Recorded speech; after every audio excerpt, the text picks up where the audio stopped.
Olá, pessoal! Estamos de volta e agora nós vamos falar um pouquinho sobre enfermagem e saúde mental. Para isso, é necessário que a gente volte um pouco para a parte do processo de enfermagem para compreender como é que a atuação do enfermeiro no âmbito da saúde mental pode promover a sua recuperação, a prevenção das crises e das complicações decorrentes dos sofrimentos, tanto mentais quanto decorrentes do uso e abuso de substâncias, e quais são as principais intervenções que o enfermeiro pode fazer, ou ações e intervenções dentro da equipe multidisciplinar e baseado no chamado projeto terapêutico singular do paciente. Então, eu convido você a relembrar um pouquinho sobre o processo de enfermagem, sobre as etapas do processo de enfermagem. Então, no âmbito da saúde mental, gente, é interessante que se considere o paciente, mas considere também o sujeito inserido no seu contexto social, cultural, de trabalho e envolver a família no cuidado. Essa é uma das principais prerrogativas dentro da saúde mental. Então, esse cuidado ele é compartilhado junto com o paciente e com a família, para que para isso ele tenha uma inserção satisfatória nos seus ambientes de convívio social, tá? Então, o processo de enfermagem ele vai estar pautado naquelas fases, de coleta de dados, que a gente vai discutir aqui com um pouquinho mais de profundidade.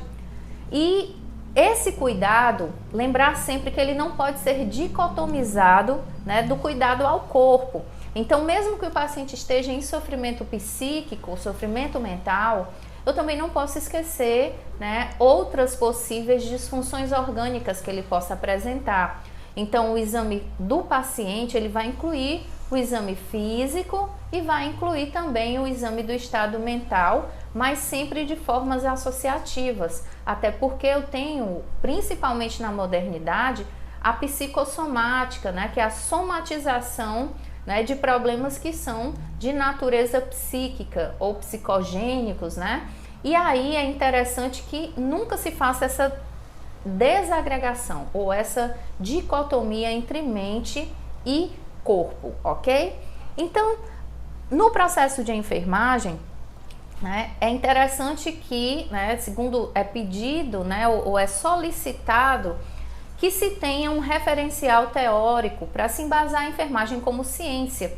E aí, dentro da saúde mental, nós podemos citar vários teoristas, tá? Temos a teoria da maré, teoria das relações interpessoais, que elas vão facilitar, esse processo de comunicação ou processo de relacionamento terapêutico entre o profissional, o enfermeiro, e o paciente. E aí, uma vez que você adota uma teoria de enfermagem, um referencial, para embasar a sua prática, nós entramos no processo mesmo de coleta de dados de enfermagem, que vai abranger todo o exame do paciente. Então, dentro da consulta de enfermagem ou do processo de enfermagem, é importante que você avalie o paciente, tanto quanto as funções mentais, que é a parte mais preponderante da saúde mental, comportamento, que a gente vai ver mais à frente, e que você também identifique possíveis outros problemas de saúde, como por exemplo diabetes, hipertensão, outras comorbidades presentes no sofrimento psíquico, tá? E para isso nós temos diversos instrumentos de coleta de dados que podem ser padronizados, tá? Na atenção básica, por exemplo, nós temos como rastrear o risco para uso abusivo do álcool, Nós temos o ASSIST, nós temos o AUDIT também para substâncias para outras substâncias psicoativas. Nós podemos ter outros instrumentos também direcionados para essas coletas, tá? Questionários, escalas, que também tanto englobam a saúde mental como a psiquiatria. Vai depender do contexto do paciente, vai depender do tipo de sofrimento que ele lhe apresenta, tá? Mas é importante que a sua avaliação de enfermagem ela seja feita considerando o exame físico e a anamnese, tá certo? O exame físico, lembrando, corpo e mente, e a história clínica desse paciente. Esse histórico do paciente, ele tanto pode ser fornecido pelo próprio paciente, quanto por terceiros, ou pode ser complementado por terceiros, tá? Mas é importante que você faça o agrupamento de outros aspectos que não só os clínicos. Entender dentro da saúde mental esse paciente no seu contexto biopsicossocial, porque existem muitas questões que vão interferir nesse sofrimento psíquico, que muitas vezes a gente não consegue desvendar somente pela avaliação clínica. Em seguida, se planejam as ações, né, na etapa de planejamento, com base nos diagnósticos de enfermagem levantados, os resultados que eu espero alcançar e as intervenções de enfermagem. Quando eu falar desse planejamento, que engloba essa tríade, né, basicamente, pessoal, nas provas de concurso, se eu me remeter à parte de diagnóstico de enfermagem, vai vir muito forte a caracterização da doença, né, e um sinal clínico daquela doença, por exemplo, uma manifestação. Por exemplo, quando eu falar de ecolalia num paciente que tenha um quadro esquizofrênico, aquilo é um sinal clínico, né? É uma fuga ao padrão de normalidade. Então, querendo ou não, aquilo é um diagnóstico, né? É um problema, ele é um sinal. Então, ele vai entrar nessa perspectiva de você identificar as necessidades do paciente, tá certo? Os resultados de enfermagem, que né, é o que a gente espera alcançar em face às intervenções. Então, na saúde mental, quais são possíveis intervenções que o enfermeiro pode fazer? No projeto terapêutico singular, conduzir os grupos, né, fazer educação em saúde, acompanhar a terapêutica medicamentosa desse paciente para facilitar a sua adesão ao tratamento, dentre outras intervenções, tá? A implementação do cuidado, que seria a execução do cuidado em si, né, em loco, e o processo de reavaliação contínua. Então é importante, por exemplo, principalmente quando eu estiver falando sobre psicofármacos, que esse paciente ele seja reavaliado para, por exemplo, sinais de intoxicação por algumas medicações, né, ou a famosa impregnação. Então essa reavaliação ela tem que ser muito cuidadosa.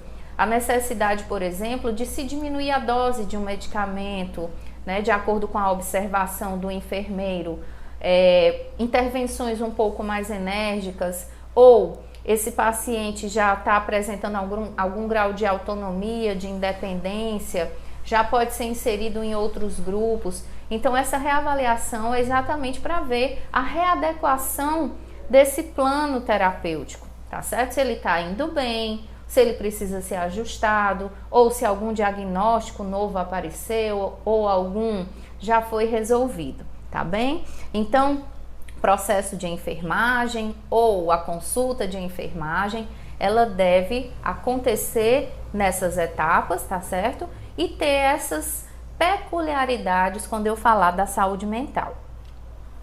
E aí, pessoal, o que é que também cai muito em concurso? Essa etapa da coleta de dados ou a entrevista inicial. Essa coleta de dados, tá? Vale ressaltar, ela é feita com base em dados objetivos e dados subjetivos. Mas quando eu me referir à saúde mental, os dados que serão coletados pelo enfermeiro, eles são essencialmente de natureza não verbal. Então a literatura mostra que grande parte dos pacientes mostram seus sinais de sofrimento psíquico ou seus desvios ao padrão de normalidade por linguagem não verbal. Então, são as posturas, a aparência, né, a face do paciente. Então, o enfermeiro ele tem que ter bastante sensibilidade para captar esses sinais. E, basicamente, né, o restante que sobra são, né, as informações objetivas. Então, as queixas do paciente ou o informe, né, as queixas de terceiros, do cônjuge, dos familiares, ok? Então, a coleta de dados ou essa entrevista inicial, o que é importante salientar? Também cai muito em concurso. A entrevista inicial ela deve conter o local, tem uma vírgulazinha aqui, tá, gente? O local em que acontece essa entrevista, então, é no hospital, é no CAPS, é no ambulatório, é na rua. O motivo é um quadro agudo, é um retorno, né? Um paciente que está em acompanhamento. E as impressões sobre o paciente que são registradas pelo entrevistador. Aí você pode perguntar, o exame físico, geralmente ele não tem que me dar aqueles parâmetros mais certinhos, mais corretos, então uma temperatura bem medida, uma frequência cardíaca, uma frequência respiratória. Gente, em saúde mental, nós não temos parâmetros, né, que delimitem essa normalidade em um ponto específico, ou seja, eu não tenho pontos de corte assim que eu possa dizer o limiar entre a sanidade e a loucura, tá? Por quê? Porque a expressão do sofrimento psíquico ela é muito subjetiva. Mesmo eu usando, voltando aqui, ó, as escalas de avaliação, os instrumentos, eles me dão um norte, tá? Eles têm os seus pontos de corte, já foram validados, mas existe uma subjetividade muito grande dentro desses processos de sofrimento e cada pessoa manifesta de uma forma diferente.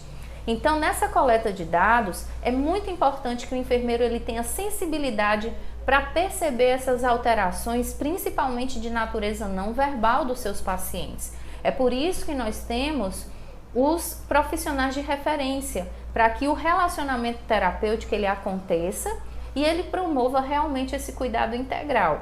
Então, gente, na coleta de dados é importante que se observe a aparência, principalmente a questão do autocuidado, a vestimenta do paciente. Muitas características podem lhe dizer se esse paciente, por exemplo, está com um humor mais deprimido ou um humor mais eufórico, se ele está com autocuidado prejudicado. A atividade psicomotora e o comportamento do paciente. Então, é um paciente que está mais agitado, é um paciente que está mais letárgico, é um paciente que está com um comportamento, por exemplo, um pouco mais evasivo, não quer conversar, está um pouco mais nervoso ou está um pouco mais exaltado. A comunicação com o examinador, então ele consegue responder as perguntas, ele está conseguindo manter uma linha de raciocínio enquanto ele expressa a sua linguagem verbal e não verbal também. Então ele consegue usar palavras claras, ele consegue formar frases, ele tem uma boa comunicação ou ele não tem comunicação nenhuma, tá? A atitude frente ao examinador, então ele está mais hostil, ele está mais calmo, está cooperativo, né? Então, nesse caso, essa atitude, ela vai ser essa resposta que ele vai dar à sua abordagem. E é super importante que o avaliador, né, no caso o enfermeiro, ele registre sobre os sentimentos que foram despertados nessa avaliação. Por quê? Esse vai ser o sucesso do relacionamento terapêutico, ou seja, essas impressões que ele teve. Às vezes, não é possível estabelecer esse vínculo e aí o paciente ele precisa passar para outro profissional de referência. Muitas vezes não existe, tá, essa empatia entre o paciente e o enfermeiro ou vice-versa e caso não ocorra, relacionamento terapêutico não se processa e consequentemente o paciente não será tratado conforme a sua necessidade, tá bom? E aí, pessoal, em relação a esse ponto, a gente dá uma paradinha por aqui. No próximo bloco, eu volto para que a gente resolva mais algumas questões e comente mais sobre essa parte do exame e da coleta de dados em enfermagem. Um abraço e até já!